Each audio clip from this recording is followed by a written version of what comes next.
Diga amém. Amém. Queria convidar você a ficar de pé. Fica de pé, por favor.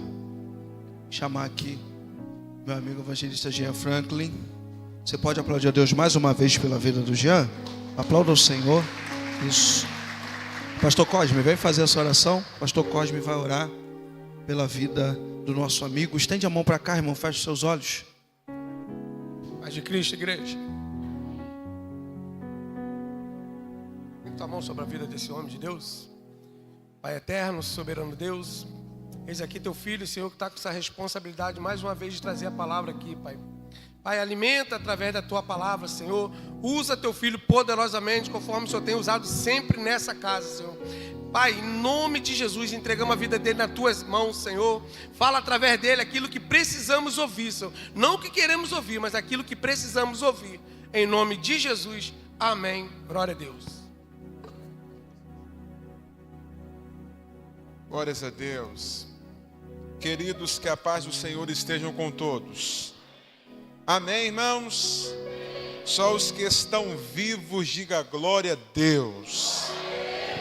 Coisa boa é poder estar aqui com vocês sempre. Vocês sabem da minha alegria, da minha gratidão e do meu privilégio, do meu prazer de sempre poder servir a vocês.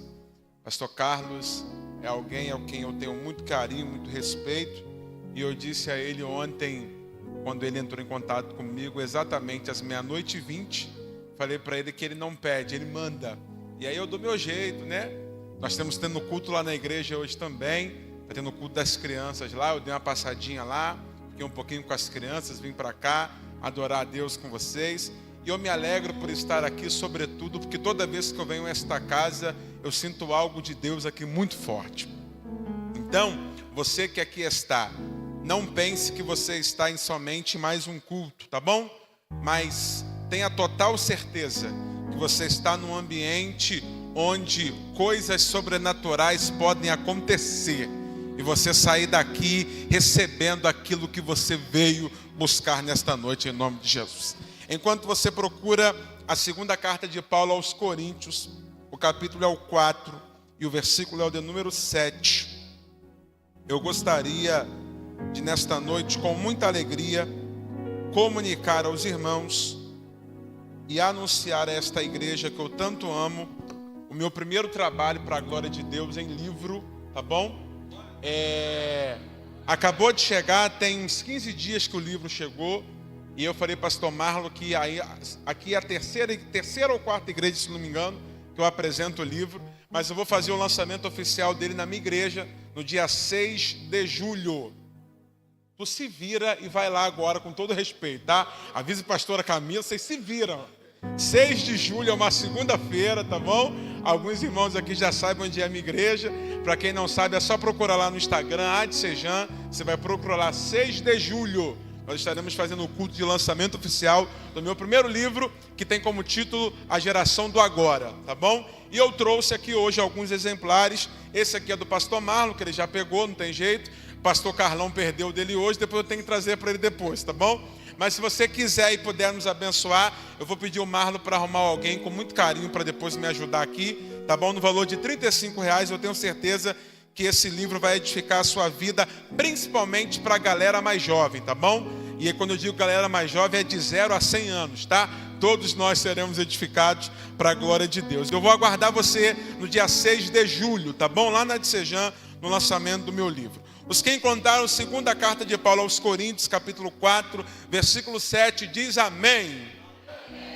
Nos diz a Bíblia, temos, porém, este tesouro em vasos de barro, para que a excelência do poder seja de Deus e não de nós. Em tudo somos atribulados, mas não angustiados, perplexos, mas não desanimados, perseguidos, mas não desamparados, abatidos, mas não destruídos. E você senta dando glória ao nome do Senhor. Meu tecladista, Deus te abençoe, irmão. Fica aí comigo, viu? Em nome de Jesus, tá? Quem me ouve, diga amém. Fiquem tranquilos que eu não vou cansar vocês. Mas eu quero falar com os irmãos aquilo que o Senhor colocou no meu coração para esta noite. Nós estamos dentro de uma das cartas que Paulo escreve. O mesmo Paulo que começa a sua história sendo reconhecido como um daqueles que perseguem a igreja.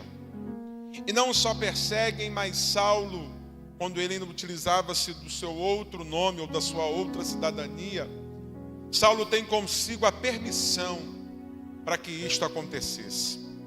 Atos capítulo 9, a Bíblia nos diz que antes do encontro com o Senhor no caminho de Damasco, Saulo carregava em suas mãos cartas, que eram cartas de autorização. E pasmem os senhores, autorização esta que eram dadas nada mais, nada menos, pelos sumos sacerdotes da época. Ou seja, alguém que deveria proteger, alguém que deveria acolher, alguém que deveria guerrear por outro alguém, está dizendo, está liberado, pode fazer o que quer, fique à vontade. E isso nos chama a atenção e nos acende um alerta, porque as perseguições que nós enfrentamos quando são de ambientes externos são um pouco mais fáceis de se lidar. Quando a perseguição decorre de alguém que não faz parte do mesmo convívio que nós, nem do nosso mesmo ambiente, a gente consegue até ter mais força para guerrear contra essas perseguições. O duro é quando a liberação ou a perseguição vai fluir de ambientes internos, no meio de gente que se diz ser nossa e que na verdade só está ali talvez para atrapalhar o propósito que alguém estabeleceu. Aí alguém poderá dizer, Jean, em suma, o sacerdote ou o sumo sacerdote não perseguiu diretamente. De fato, sim. Mas se eu puder traduzir para o dia de hoje, diretamente ele não perseguiu, mas a canetada disse, pode perseguir o quanto que for. E isso nos acende um alerta para nos dar a total clareza que a própria Bíblia diz que nós não podemos confiar no homem, porque o coração do homem é falho, mas bem-aventurado é aquele que confia no Senhor. E eu começo a mensagem desta noite de quarta-feira dizendo para alguém, e quem tem ouvidos que me ouça, porque eu vou falar. A partir do momento que você se entende como alguém que tem um chamado da parte de Deus e está disposto a cumprir o teu propósito, não se atribule e não se perturbe, porque perseguição faz parte do pacote, mas mesmo perseguido, assim diz o Senhor, permaneça e siga em frente. O contexto da igreja é tratado com perseguição. Nós às vezes não entendemos que Deus utiliza-se de recursos dotados pelo homem para nos aproximar cada vez mais do propósito que ele estabeleceu para nós.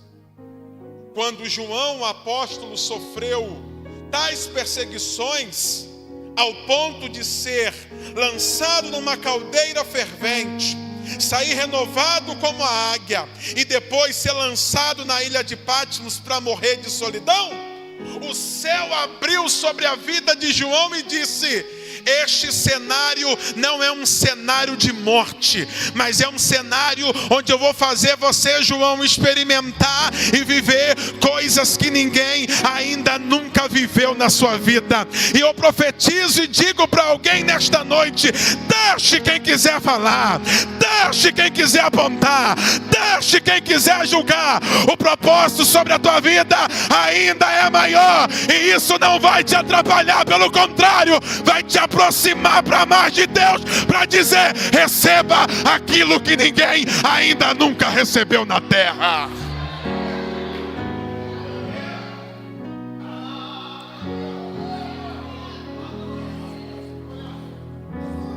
Nós não somos forjados em ambientes de milagre ou de vitória. Nós somos forjados em ambientes de perseguição. E aí, como os mais experientes e os nossos pais na fé já diziam, crente é igual omelete, e de fato é. Quanto mais bate, mais cresce. Quanto mais fala, mais firme a gente está. Eu estou sentindo Deus aqui. Quanto mais tentam, mais a gente avança, porque quem está conosco é o Senhor dos senhores, o poderoso na batalha, o Deus de Israel.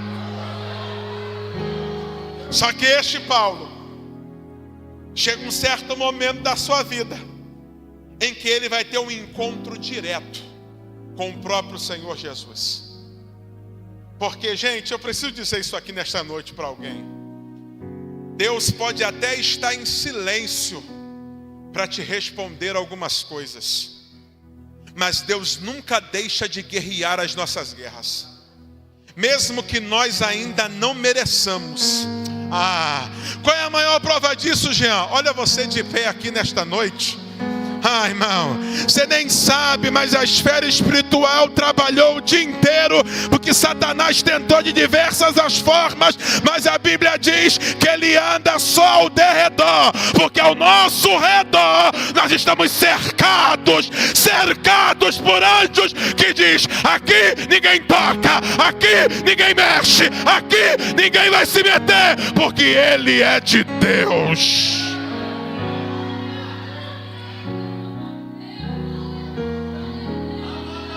Glória! E esta talvez seja uma das maiores revoltas do inferno contra a nossa vida. É que a gente não merece, mas a nossa guerra, Jeová já está batalhando todo instante. Esse Paulo, ou este Saulo, vai encontrar com Jesus no caminho de Damasco, e diz a Bíblia que quando ele encontra Jesus, ele vê um clarão, que fica cego e que ouve uma voz. E ele pergunta: quem és, Senhor? Porque Paulo sabia que quem estava diante dele não era alguém qualquer. Por quê? Não só pelo clarão. Por quê? Não só pelo tom da voz, mas é porque tanto o clarão quanto a voz fizeram Paulo ter uma queda da sua cavalgadura, para fazê-lo entender que diante do Todo-Poderoso ninguém sobressai quando ele está no ambiente. E você conhece a história. Ele fica cego, vai para a casa de um moço chamado Judas, na rua chamada Direita, e só volta a ter a visão após Ananias ir lá colocar a mão sobre ele. A Bíblia diz que as escamas caem dos seus olhos, ele volta a enxergar e imediatamente foi cheio do Espírito Santo. Esse mesmo Paulo, agora que torna-se apóstolo do Senhor, ele vai cumprir as suas viagens missionárias, exercer aquilo que Deus havia determinado para ele. E quando a gente chega nessa epístola que está escrita aos Coríntios, Paulo está escrevendo a uma igreja que foi fundada por ele mesmo durante a sua segunda viagem missionária. Para esta igreja, Paulo escreve 2 cartas. A primeira com o propósito e o objetivo exclusivo de tratar os problemas existentes na igreja.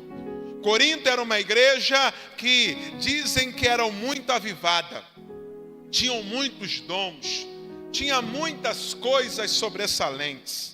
Entretanto, havia um problema existencial em Corinto que não poderia ser ignorado. E eu louvo a Jesus por isto, porque o mesmo Deus que destaca as nossas qualidades é o mesmo Deus que trata das nossas dificuldades. Vou repetir isso aqui para que você não esqueça. O mesmo Deus que destaca as nossas qualidades é o mesmo Deus que trata as nossas dificuldades. Aí alguém pode virar e dizer: ah, Jean, mas eu não tenho dificuldade nenhuma. Tu que pensa, irmã? Tu que pensa, irmão? Se já tivesse atingido a estatura de varão perfeito, o céu já tinha te recolhido faz tempo. Mas enquanto nós estamos aqui, é porque Deus está dizendo: tem algo aí que eu preciso mexer, tem algo aí que eu preciso tratar, tem algo aí que eu preciso consertar. E aí cada dia que a gente vive é uma oportunidade que Deus nos dá para tratar em nossa vida. O problema existente de Corinto é que ao mesmo tempo em que o povo era avivado, o povo era dividido. Porque tinha grupos, Jesus me ajuda, tinha grupos que se destacavam na igreja. E uns diziam: ah, mas eu sou de Paulo. Ah, mas eu sou de Apolo. Ah, mas eu sou de Cefas ou Pedro. E tinha uns camaradas lá que dizia: eu sou de Cristo, ninguém me manda, ninguém me orienta, ninguém fala comigo, eu sei o que eu estou fazendo. Mas aí Deus levanta o apóstolo Paulo e diz assim: rapaz, deixa de ser besta, pare com esse negócio, porque o negócio é o seguinte: um planta, o outro colhe. E não é quem planta ou quem colhe que vai ser melhor do que o outro. Como assim? Só para que vocês entendam. Eu plantei, Apolo regou, mas quem deu o crescimento foi Deus. Então não tem esse negócio de que um é melhor do que o outro, não. Características podem ser diferentes, mas o propósito aqui é único. Qual? Fazer com que o nome dele seja glorificado em nós. Paulo trata dos problemas da igreja, mas a segunda carta que Paulo escreve tem um propósito diferente. Porque enquanto na primeira Paulo trata dos problemas, na segunda Paulo vai destacar e defender o seu chamado. Tinha uma galera no meio do Corinto que dizia: Paulo não é apóstolo nem aqui e nem na China. Por quê? Segundo a escola apostólica, existiam 3 requisitos principais e necessários para que alguém pudesse ser apóstolo. O primeiro deles, ter andado com Jesus. O segundo deles, ter visto Jesus sendo crucificado. E o terceiro, ter visto Jesus sendo ressuscitado. Em tese, Paulo não participou de nenhum desses 3 momentos na vivência com Jesus. Todavia, o chamado de Paulo não depende da aprovação humana, porque quando ele estava recluso na casa de Judas, o próprio Deus chamou Ananias e disse: rapaz, faz o seguinte para mim, vai na rua chamada direita, procura por um Saulo de Tarso que está na casa do Senhor chamado Judas, e vai lá, porque ele está esperando você lá para orar por ele. Ananias, quando ouve isso, diz: Senhor, se for o mesmo que eu estou conhecendo e pensando, há alguma coisa errada aí, porque muitos males têm me ouvido acerca desse homem, mas é Deus quem responde para Ananias dizendo: eu não pedi a sua opinião, vai, porque este aí, enquanto você está dizendo que não presta, para mim, a partir de agora é um vaso escolhido, e eu lhe mostrarei o quanto deve padecer pelo meu nome. Ao ponto que, se você perceber, todas as epístolas, pastor Rogério, que Paulo escreve, a maioria delas, Paulo começa se apresentando. E se tu não deres glória a Deus aqui agora, eu vou orar pela sua vida depois do culto. Porque a apresentação que Paulo faz é excepcional. Principalmente na primeira carta, que é aos Romanos. Paulo diz: eu, Paulo, servo de Jesus Cristo, ponto, vírgula, chamado para ser apóstolo. Aí alguém poderá dizer: mas Jean, havia necessidade de se justificar? Não. Havia necessidade de dizer? Não. Mas tem horas que o céu faz questão de evidenciar quem nós somos e quem Deus nos chamou para ser. Só que eu digo que a apresentação de Paulo é excepcional. Eu vou falar, hein? Porque Paulo não sai por aí dando carteirada. Eu vou falar, Jesus. Paulo não sai por aí dando carteirada na cara de ninguém. Paulo começa dizendo: antes do chamado, primeiro eu preciso dizer quem Deus me chamou para ser. E aí me desculpe, eu sei que está filmando e é bom filmar mesmo e dar esse recorte depois. Tem uma galera por aí que não sabe o que é, não sabe nem de onde veio e nem para onde vai, e acha que pode passar por aí esbanjando o título e esbanjando o nome que a terra lhe deu. Aqui não, meu filho, aqui chamado vem do alto, e o mesmo Deus que chama é o mesmo Deus que levanta, e o mesmo Deus que levanta é o mesmo Deus que confirma, e antes de tudo Ele nos ensina a ser servos. Esse mesmo Paulo, então, na segunda carta vai tratar do seu apostolado. É por isso que quando começa o capítulo 4, que é o capítulo que nós lemos, Paulo diz assim, pastor Marlon: portanto, vendo que temos este ministério, assim como temos recebido dele misericórdia. Paulo está dizendo: o meu ministério só tem a legalidade da exerção, o meu ministério só tem a legalidade do trabalho, porque antes do ministério, primeiro Deus me alcançou com misericórdia. Eu sei que fica meio difícil dar glória a Deus agora, mas já já vocês vão dar um manto aí. Mas é o mesmo Paulo que nos ensina que chamado de Deus não é para todos. Chamado de Deus é para quem tem disposição e sabe o que é misericórdia. Jeremias diz que as misericórdias do Senhor são a causa de nós não sermos consumidos.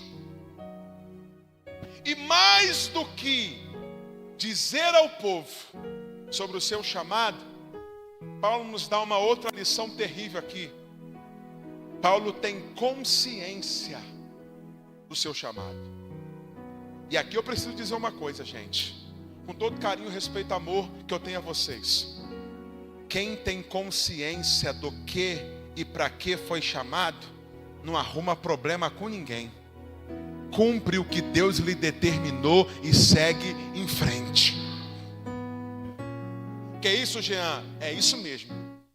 Porque tem gente que tem crise de identidade ministerial e ao invés de ajudar, só atrapalha. Onde coloca a mão, parece que tem uma mão terrível que nunca dá certo. Mas nessa noite Deus separou para nos dizer: a obra de Deus é o lugar que nunca vai ter, aleluia, obra faltando. Pelo contrário, aqui sempre tem alguma coisa para fazer, seja do altar até a portaria. Quem quiser, tome consciência do chamado e vai trabalhar para Jesus.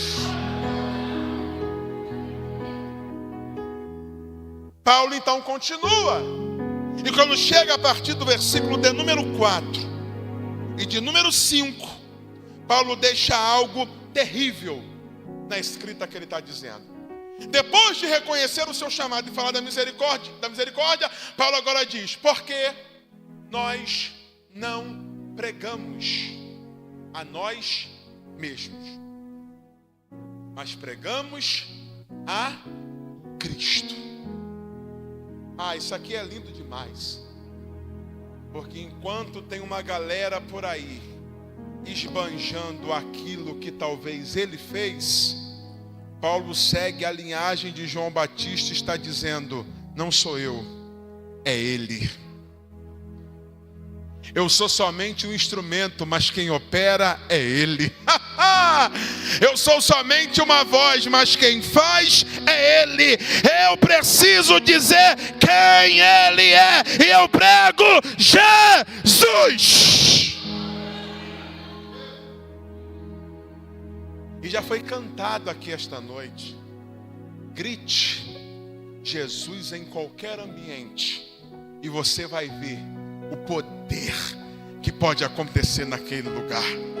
Numa era onde a galera está muito preocupado com o nome, eu preciso dizer nesta noite que o meu nome desapareça, para que o nome dele possa aparecer e brilhar, e todos entendam e vejam e tenham a certeza que quem fez, quem faz e sempre vai fazer é o Senhor. Paulo continua e diz: temos, porém, o que? Este tesouro em vasos de barro. Gente, Paulo está na mesma linhagem. Paulo fala do chamado, Paulo fala da misericórdia, reconhece que sem Jesus não dá para fazer, e agora ele diz: temos este tesouro. Isso aqui é forte demais. Aonde? Em vasos de barro. Com que propósito, Paulo? Para que a excelência do poder seja de Deus e não de nós. Agora, raciocine comigo, por favor, que já já a gente vai embora. Tesouro é algo valioso. Amém ou não amém? Quando a gente fala de tesouro, a gente fala de algo que é precioso. Ninguém esconde coisa preciosa ou de valor, pastor Rogério, em qualquer lugar. Ai, nossa, tudo der glória a Deus, eu vou tacar minha toalha em você, hein? Ninguém esconde coisa de valor em qualquer lugar. Geralmente, coisas de valor, ou a gente esconde num esconderijo muito secreto, ou para quem é próspero, coloca onde? No cofre. Se possível, não com chave, mas com senha de segurança. Não é verdade? Mas aí, Paulo vem nos mostrando, irmã, que Jesus vem na contramão da nossa lógica e diz para nós: enquanto os homens escondem tesouros, eu coloco em recipientes que para alguém não pode ser muito valioso, mas é necessário para que o tesouro seja bem visto. Aleluia! Levante a sua mão nesta noite, que eu tenho uma palavra de Deus para você e para a revolta do capeta e do inferno inteiro. Deus me trouxe aqui para te lembrar: você carrega consigo algo que não é normal, algo que não é desta terra, algo que não provém de você, mas você leva consigo um tesouro. Então, pelo amor de Deus, levante esta cabeça, dê um passo à frente e siga, siga, siga, siga para a glória de Deus.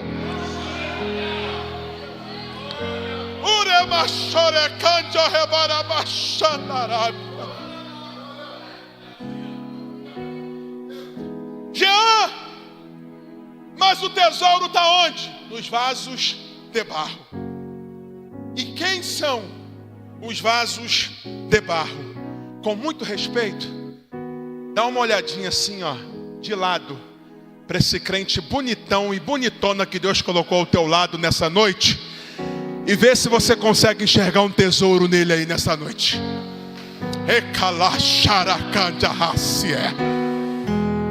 Porque enquanto para a terra alguém está querendo esconder num lugar talvez seguro, o céu está dizendo: eu peguei tesouro e espalhei por todo o ministério Casa da Rocha. Aonde tiver um crente, tem tesouro aí, tem tesouro aí, tem tesouro aí.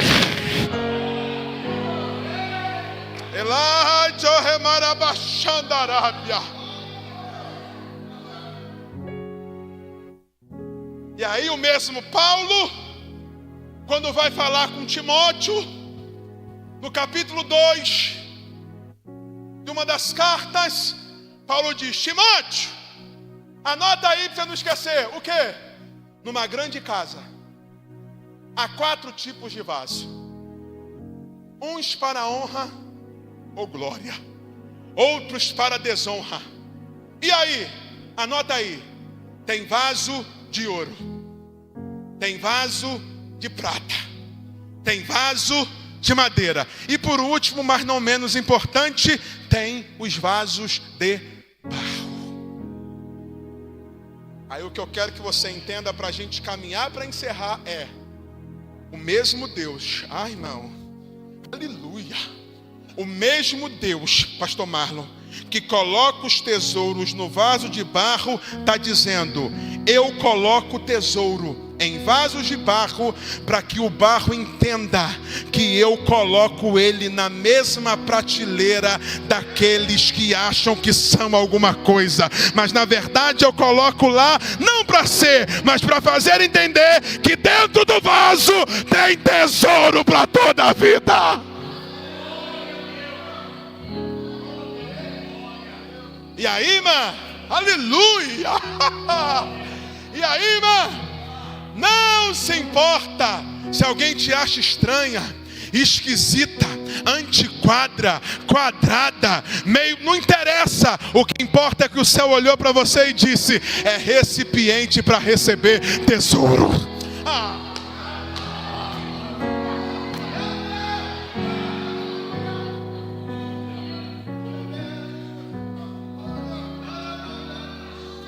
O Senhor me autoriza a liberar uma palavra aqui.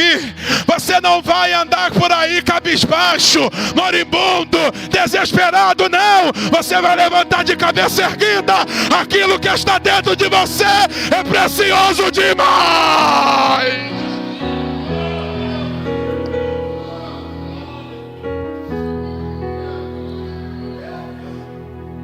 Aí, senhores, é por isso... 6 minutos eu encerro. É por isto que Paulo entra no versículo 8 e diz: em tudo somos atribulados, mas não angustiados. Por quê? O tesouro que habita dentro de nós até nos permite passar pela tribulação, mas não nos permite viver com a angústia dentro de nós. Você não está no culto não, meu irmão.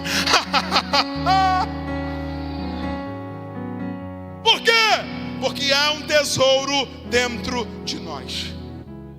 Quando Paulo diz atribulado, Paulo está dizendo apertado, pressionado, comprimido pelas circunstâncias. E aí, gente, ninguém está livre do dia da tribulação, né, Rogério?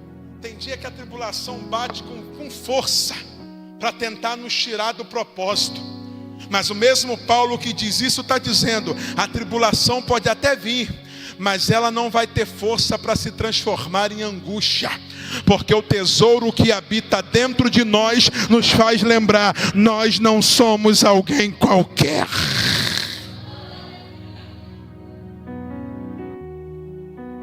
Porque o que é estar angustiado? Angustiado é quando alguém está sem saída. Angústia é aquele negócio que a gente está sentindo por dentro, até tenta expressar, mas não consegue. Aleluia, aleluia. É por isso que os filhos de Corá cantam: Deus é o nosso refúgio.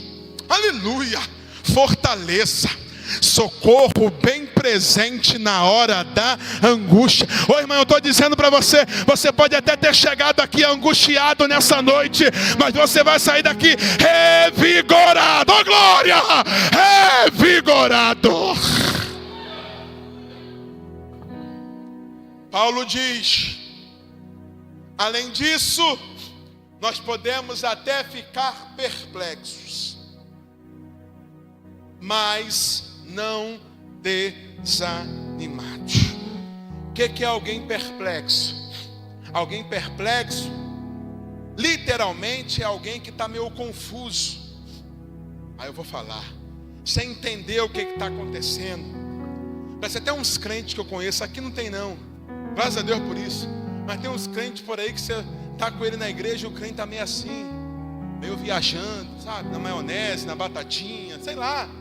Parece que não, está rindo, mas é sério, mas não. Parece que não adentrou ao ambiente espiritual e sobrenatural que a gente está vivendo.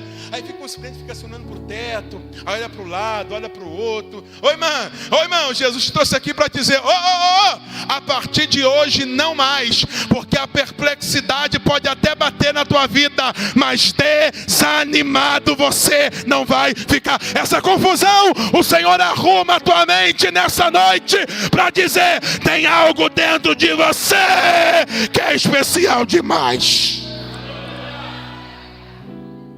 E aí confusão é um negócio que surge quando não tem explicação para algumas coisas, quando não tem esperança, quando não tem solução. Mas Jesus está dizendo, este cenário, aleluia, este cenário vai se transformar. Alguém está pegando aqui? Este cenário vai se transformar. Em tudo somos atribulados, mas não angustiados, perplexos, mas não desanimados. Paulo diz, perseguidos, mas não desamparados. Eu já falei sobre perseguição aqui e só quero caminhar para fechar e dizer, use-se desta perseguição como um combustível para te fazer mais crente na terra.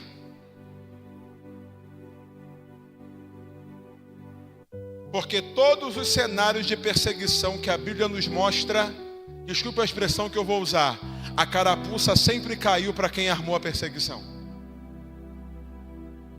Faz me lembrar de Amã e Mardoqueu rapidamente.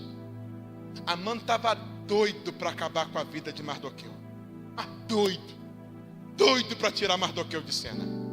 Desceu agora aqui, ao ponto que o rei teve uma vez e falou assim, rapaz, me dá um conselho aqui. O negócio é o seguinte, estou pensando em honrar alguém aqui do reinado, que é alguém que está trabalhando bastante, alguém que é da minha, aleluia, da minha confiança. O que você acha, Amã? Gente, a Bíblia diz que Amã se inchou na hora e disse, eu sou o cara. É o seguinte, rei, o que o senhor acha de pegar o seu anel e dar para ele? Aí eu fico imaginando o rei pensando, gostei. Pega as vestes reais, ponha nele também, vai ficar bonito. E o rei pensando, gostei. É o seguinte, não só dá anel, não só coloca a roupa, mas que tal colocar a coroa também nele? O rei, estou entendendo. Aí, rei, de quebra, pega uma das cavalduras, coloca ele lá e manda um outro alguém sair por aí dizendo que este é um protegido e um escolhido e um abençoado do rei. O rei ouve aquilo e diz, gostei. Amã achando que seria a hora de humilhar Mardoqueu. Quando ele menos espera, o rei virá para ele e diz, pega tudo isso aí que você falou e manda fazer com Mardoqueu. Ai de quebra, vai ser você que vai sair gritando por aí. Sabe por quê, gente? Perseguido não precisa abrir a boca para nada. Quem entra na guerra é o próprio Deus. Fechei aqui. Perseguidos, mas não desamparados. E Paulo termina dizendo, abatidos, mas não destruídos. Fica de pé comigo, por favor, nesta noite.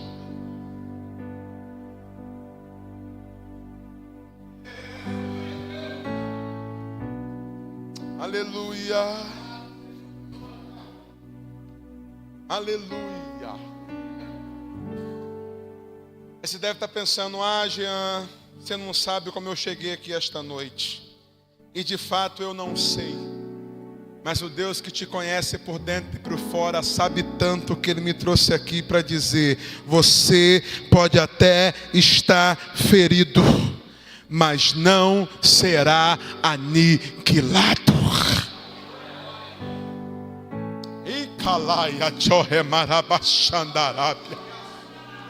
Meu pastor Carlão, eu sei que o senhor está vendo a gente por aí, recebe essa palavra também da parte do Senhor. As lutas, as guerras podem até às vezes nos abater, pode até nos fazer chorar, mas assim diz o Senhor: aniquilado jamais, eliminado jamais, nós estaremos de pé.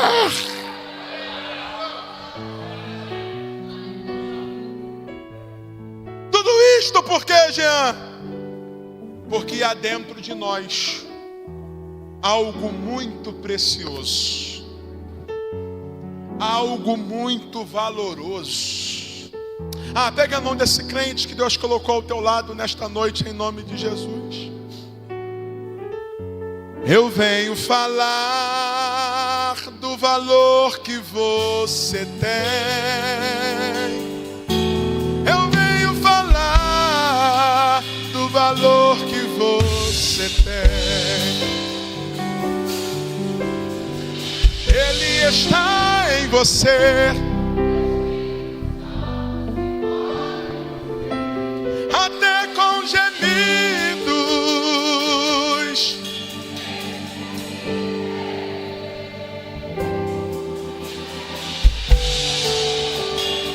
Levante a voz. Daí você pode então perceber que para Ele há algo importante em você. Por isso levante e cante. Exalte ao Senhor. Você tem valor.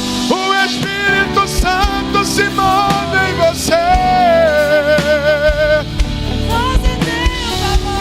O Espírito Santo se move em você. Deixa eu saber nessa noite aqui. Tem alguém em nosso meio aqui nesta noite, Oraia Chorremácia, que ainda não é evangélico, ou que esteja afastado dos caminhos do Senhor, e está dizendo: Jean, eu vim aqui nessa noite e aqui eu estou. E eu, para não, meu filho, para não. E eu sei que eu preciso manter esse tesouro ativo dentro da minha vida. Alguém que ainda não é evangélico aqui em nosso meio? Se tiver, eu quero te conhecer nessa hora, por favor. Alguém que esteja afastado, eu quero te conhecer nessa hora, por favor. Eu quero só te conhecer aqui. Tem alguém aqui esta noite que ainda não é evangélico ou que está afastado? Faça um sinalzinho assim, eu quero só te conhecer.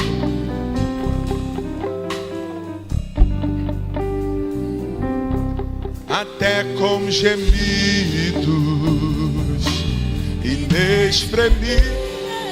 Vou perguntar mais uma vez, que a minha hora já foi. Tem alguém afastado aqui nesta noite?